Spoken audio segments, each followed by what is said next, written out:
एक छोटे से गांव में एक किसान और उसकी पत्नी अपने एक छोटे से मकान में रहते थे। उनके घर के बाहर ही उनकी एक थोड़ी सी जमीन थी जिसमें उन्होंने बैंगन के कुछ पौधे लगाए हुए थे।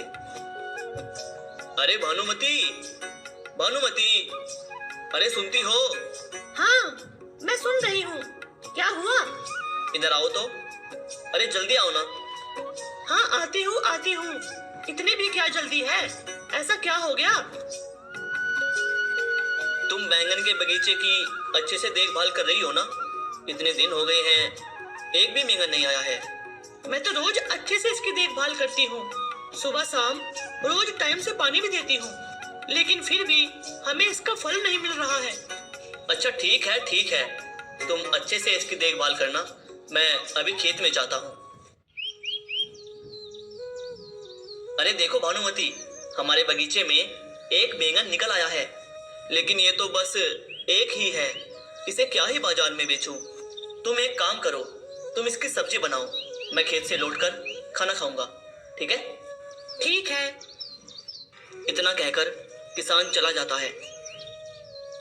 इतनी मेहनत करके मैंने इस बगीचे को पानी दिया और बदले में मुझे बस एक बैंगन मिला। ये तो बहुत गलत बात है ना भगवान।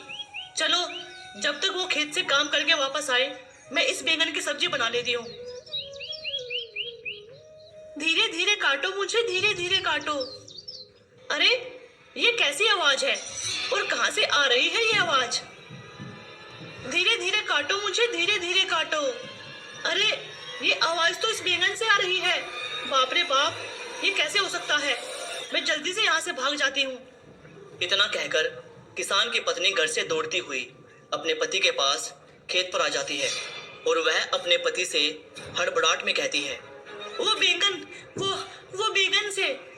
वो बैंगन से क्या? तुम पहले थोड़ा आराम से सांस लो और फिर आराम से बताओ आखिर क्या हुआ। वो बैंगन से कुछ आवाज आ रहा है। क्या बात कर रही हो? ये भला कैसे हो सकता है? नहीं, मैं आपसे बिल्कुल सच कह रही हूँ। अगर आपको यकीन नहीं होता तो चलो मेरे साथ, आप खुद ही देख लो। ठीक है, चलो। इतना कहकर वो दोनों घर पर आ जाते हैं। फिर किसान अपनी पत्नी से कहता है, अब तुम इसको मेरे सामने काटो, मैं भी तो देखूं आखिर एक बैंगन कैसे बोलता है। धीरे धीरे काटो मुझे, धीरे धीरे काटो। अरे, तुम तो बिल्कुल सच बोल रही थी। ये आवाज तो इस बैंगन से ही आ रही है।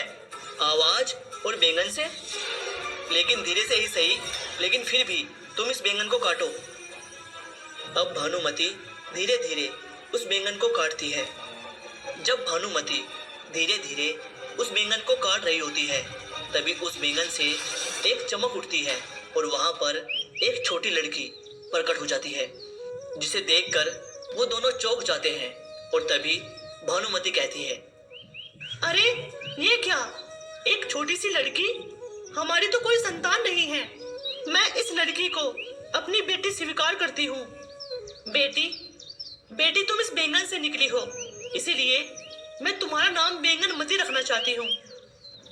बैंगनमती अपनी नई माँ पाकर बहुत खुश हो जाती है और अब बैंगनमती धीरे धीरे बड़ी होने लगती है। बढ़ती उम्र के साथ साथ वो बहुत ज़्यादा सुंदर भी होती जा रही थी। एक दिन वह किसान अपने खेतों में काम कर रहा था और बैंगनमती अपने पिता के काम में हाथ बटा रही थी। और उसी समय उस राज्य का राजा अपना भेष बदलकर प्रजा का हाल जानने निकला था। जब वह उस किसान के खेत के पास से गुजर रहा था तो उसकी नज़र खूबसूरत बैंगनमती पर पड़ती है। राजा ने अपने पास से गुजर रहे एक व्यक्ति से पूछा, ये किसकी लड़की है? अरे, इसी किसान की बेटी है। राजा ने अपने महल में पहुंचकर उस किसान को बुलावा भेजा। महाराज, आपने मुझे बुलाया, लेकिन मैं आपकी क्या सेवा कर सकता हूँ? जब तुम अपने खेत में काम कर रहे थे तो तुम्हारे साथ एक लड़की थी। मुझे जानना है वो लड़की कौन थी। महाराज, वो एक तरह से मेरी बेटी है और नहीं भी। इसका क्या मतलब हुआ? उसके बाद किसान ने सारी बातें राजा को साफ साफ बता दी। सारी बातें जानने के बाद राजा ने कहा। अच्छा, तो ये बात थी। तो मैं बैंगन मती से